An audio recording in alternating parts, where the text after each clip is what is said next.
Bienvenue dans notre émission Doutes et certitudes quand la foi se questionne. Nous sommes très heureux de vous avoir une fois de plus. N'oubliez pas de nous soutenir, de liker, de commenter, de partager les messages que nous diffusons aussi chaque semaine. Je sais que ça vous fait du bien, nous aussi. Que Dieu vous bénisse alors que vous participez et contribuez à la promotion du royaume de notre Père. Pasteur, j'ai 30 ans, je ne suis pas marié, je veux faire un enfant, au moins pour laisser un héritage. Qu'en pensez-vous?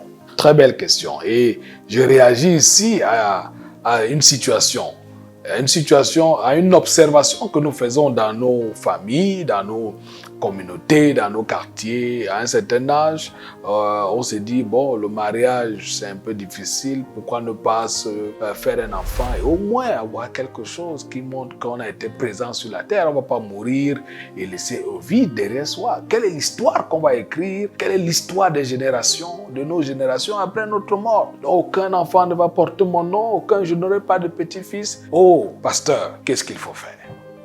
Je voudrais humblement déjà confesser que c'est des sujets qu'il faut aborder avec pudeur et avec discipline.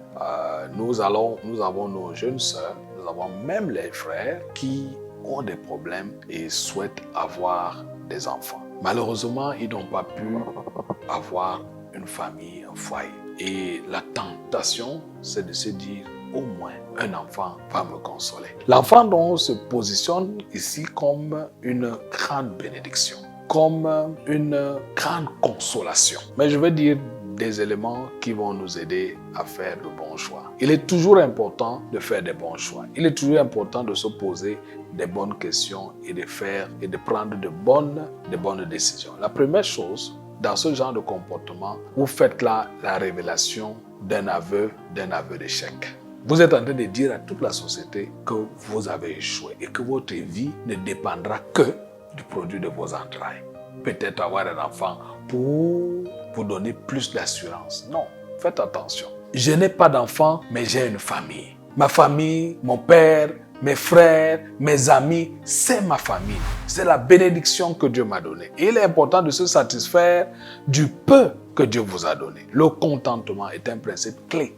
Si je n'ai pas d'enfant, j'ai quelque chose que les autres n'ont pas. Et je me satisfais de ce que Dieu m'a donné. Je me satisfais de l'amour que je partage avec ce que Dieu m'a donné. Et ça, c'est très, très important. Vous n'avez pas échoué parce que vous n'avez pas d'enfant. Vous n'avez pas échoué parce que vous n'avez pas laissé une génération. Au contraire, il y a beaucoup qui n'ont pas eu de privilège d'avoir des enfants, mais qui ont écrit les belles histoires de leur vie sans enfants. Bien-aimés frères et sœurs, l'enfant n'est pas une fin en soi. Ne nous stressons pas parce que nous n'avons pas eu l'enfant, mais soyons satisfaits de ce que notre réputation traverse les barrières. La deuxième chose, c'est que faire un enfant hors mariage est un péché. La Bible dit tu ne commettras pas l'adultère. La Bible dit interdit la fornication. La Bible interdit l'impudicité.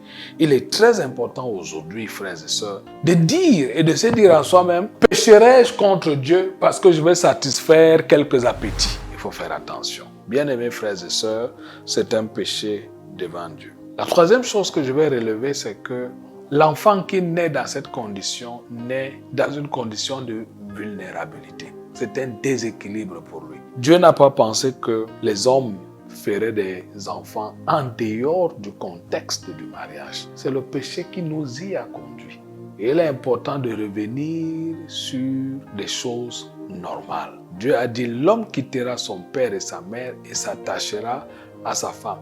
Les deux deviendront une seule chair. Et c'est aux deux à qui Dieu a dit, allez, multiplier et remplissez la terre. Bien-aimés frères et sœurs, il est important aujourd'hui de considérer que l'enfant qui naît peut être une victime de la société. Il naît dans des conditions vulnérables quand il ne naît pas dans le cadre familial. C'est un danger également pour la société parce que nous sommes ici dans une société qui est rentrée dans le relativisme. Et donc, nous mettons au monde des enfants qui n'ont pas de véritable identité, qui n'ont pas de véritables racines, qui sont déséquilibrés. Et parce qu'ils sont déséquilibrés, ils vont rentrer dans une société qui leur propose suffisamment de déséquilibre. Aujourd'hui, les débats sur l'identité humaine est un débat sérieux. Les débats sur l'identité sexuelle sont les débats sérieux. Et ça découle d'un manque d'encadrement familial, d'un manque de respect du projet de famille que Dieu a mis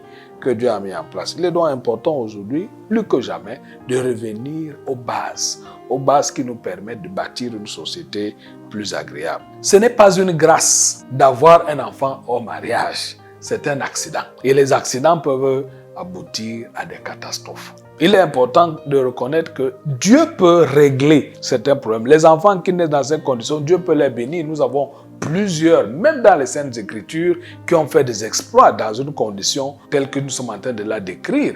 Mais attention, le fait que Dieu repart, ou bien le fait que Dieu remette en place, ou bien donne un avenir et de l'espérance à un enfant qui soit né dans des conditions telles que nous sommes en train de les décrire, monoparentales, ne veut pas dire que il nous est permis de pérenniser ce genre de choses. Il est important qu'on sache quand même que faire un enfant hors mariage n'est pas une grâce de Dieu. C'est un accident. Même s'il peut arriver que Dieu repart, il peut aussi arriver que Dieu, malheureusement, ne vienne pas à réparer et que malheureusement la société subisse les conséquences de nos défaillances. À la fin, il faut retenir que la famille est une bénédiction. Bâtir une famille est une bénédiction.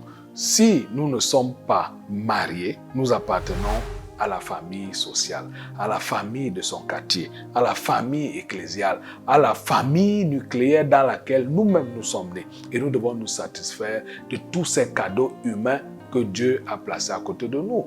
Vos collègues du bureau, c'est votre famille quelque part. Et toutes les personnes qui sont autour de vous, c'est une famille que Dieu a connectée à vous. S'il vous plaît bien, mes frères et sœurs, il est important aujourd'hui, plus que jamais, de bâtir des sociétés solides sur des valeurs solides. Que Dieu vous bénisse et à bientôt.